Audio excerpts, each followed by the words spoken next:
mau laporan sama Gus bahwa Kori tadi tuh mau surat terbuka, undangan yang secara tertulis, pasti dia mau laporan. Iya, Harus. Iya. nggak apa-apa. Kalau cuma sudah. undangan, kalau cuma undangan kayak gitu nggak ada masalah. Ya lah, kita ngalah aja, Tuh kan? Iya, Gus. Dia pasti nanti ada alasan lagi gitu dia. Ini sudah terakhir ya, Gus.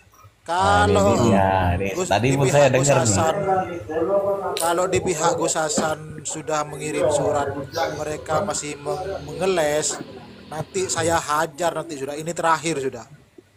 Saya hajar nanti. Ini loh teman-teman, yang ngirim itu kan Sam Debater itu kan, yang menjadi perantara, ya kan, atas nyampeknya surat undangan itu ke saya itu kan melalui Sam Debater, ya kan. Saya yang ditantang, ya kan, saya yang suruh buat surat undangan resmi. Ini logikanya gimana ini? Kebalik, Gus. Apa cuman kepalanya yang besar, otaknya kecil atau gimana gitu?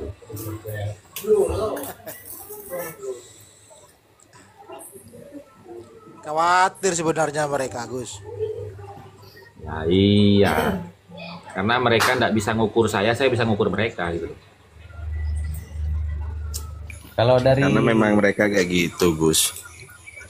Kalau dari Pemikirannya selalu bahasanya, kebalik. dia takut. Iya, Gus.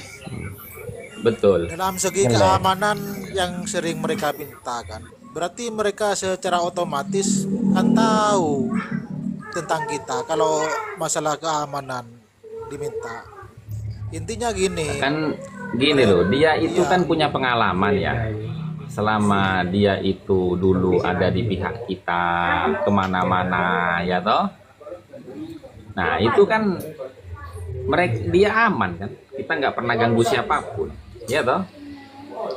Bahkan dia kemarin ke mana namanya, ke Tanggul, ke Madura, ke ini kan aman. Kenapa sekarang kalau mau debat sama saya kok harus keamanan ketat ini? Takut apa? Kok takut ya pedeng ya? Siapa sih medeng? Gitu loh. Apa itu? logikanya itu, Gus. Logikanya itu sudah parah, Gus.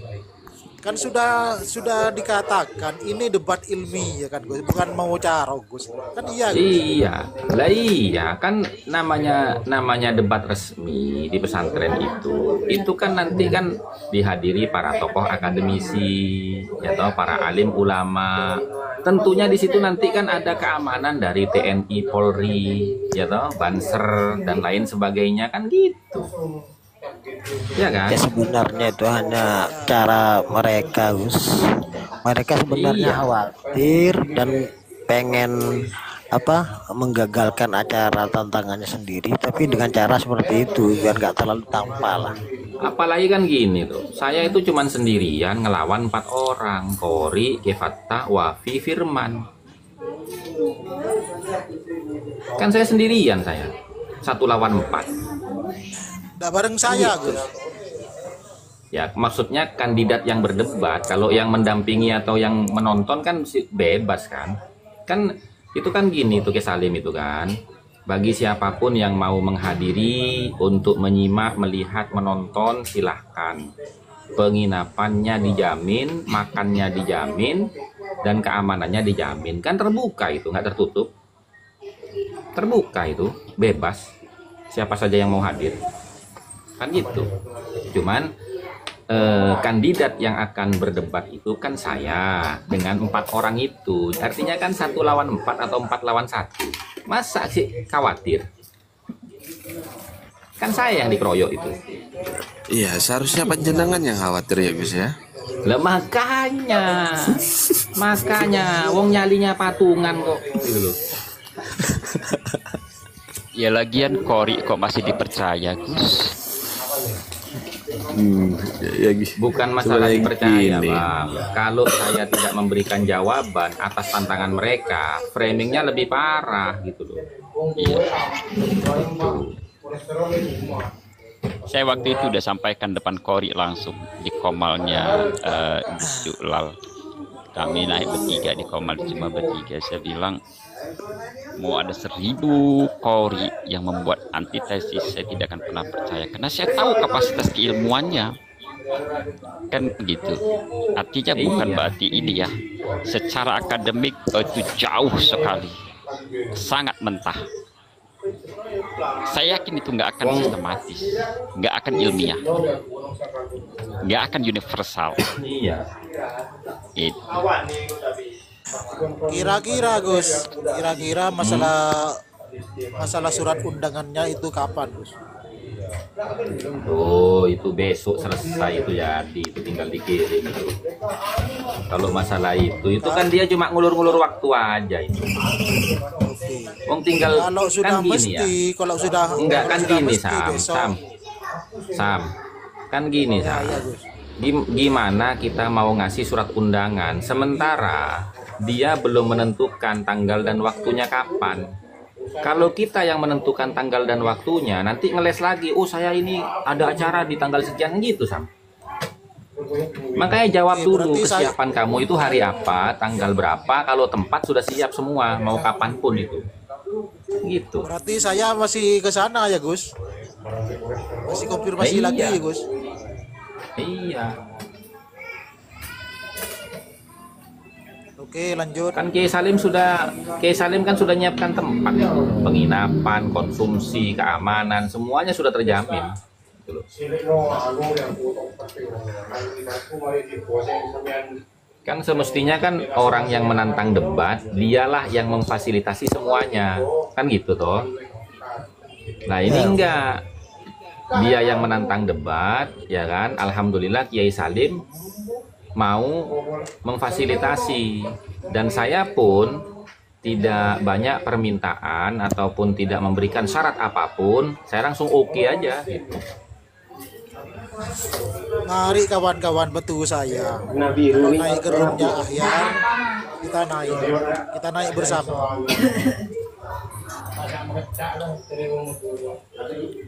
Betul saya. Ya makanya kan saya selalu bicara begini tuh apa, supaya teman-teman itu ikut menyuarakan gitu, kejar mereka itu. Jangan sampai al-kaburi. Masalahnya gini Gus, masalahnya gini. Setiap kali saya naik ke roomnya Ahyar itu kan sendirian terus, dikeroyok Gus. Dikeroyok saya. Yang orangnya yang pakai kacamata Wajar itu ya, Pak. namanya nyalinya patungan. Iya. Nyarinya patungan.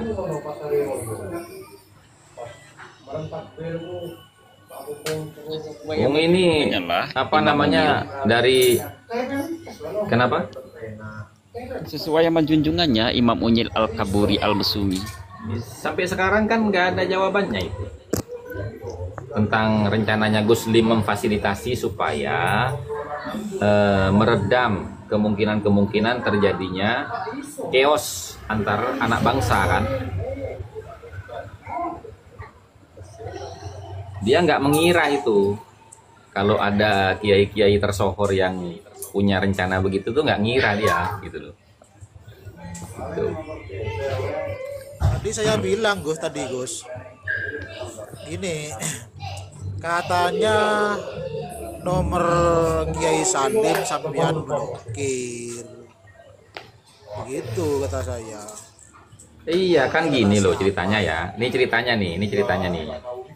Ketika apa namanya ketika pelantikan PWILS di Banten, ya kan Kori itu hadir, ya kan Kori itu hadir.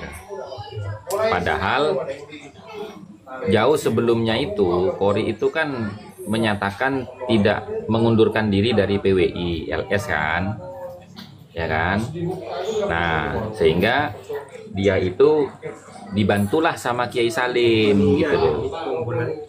Nah kemudian kok tiba-tiba dia hadir ke PWILS di Banten gitu kan. Nah tiba-tiba saya nggak tahu tuh masalahnya apa di situ, dia debat secara voice note dengan Kiai Salim gitu loh. Itu sampai akhirnya diblokir lah nomornya Kiai Salim sama dia. Itu di depan saya. Gitu. Makanya kan lucu orang ini karena saya tahu karakternya dia itu. Tadi kalau Dia saya yang itu suka menuduh orang lain padahal dia sendiri yang berbuat gitu loh. nomornya Korinya yang diblokir Gus katanya tadi Korinya ngomong. Sekarang kalau misalkan kita buktikan nih nomor dia yang memblokir nomor kita atau kita yang memblokir nomor dia, kan gampang membuktikannya itu.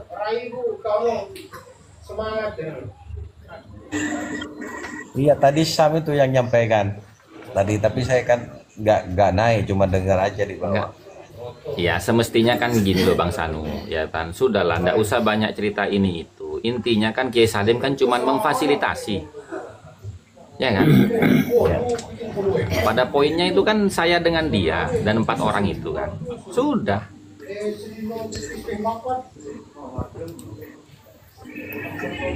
Wong saya aja nggak ini, Sam, suruh nelpon saya sendiri aja Sam, nggak usah lewat kamu, nggak begitu saya.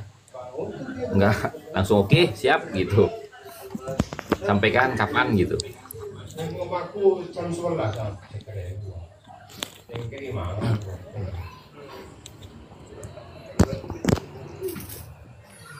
Itu ada Bani Adam tadi mau naik katanya. Mungkin ada yang mau disampaikan Bani Adam, monggo. Siapa Bani Adam itu? Itu kurang tahu, Gus. Tadi tapping izin naik katanya. Assalamualaikum. Waalaikumsalam. Salam.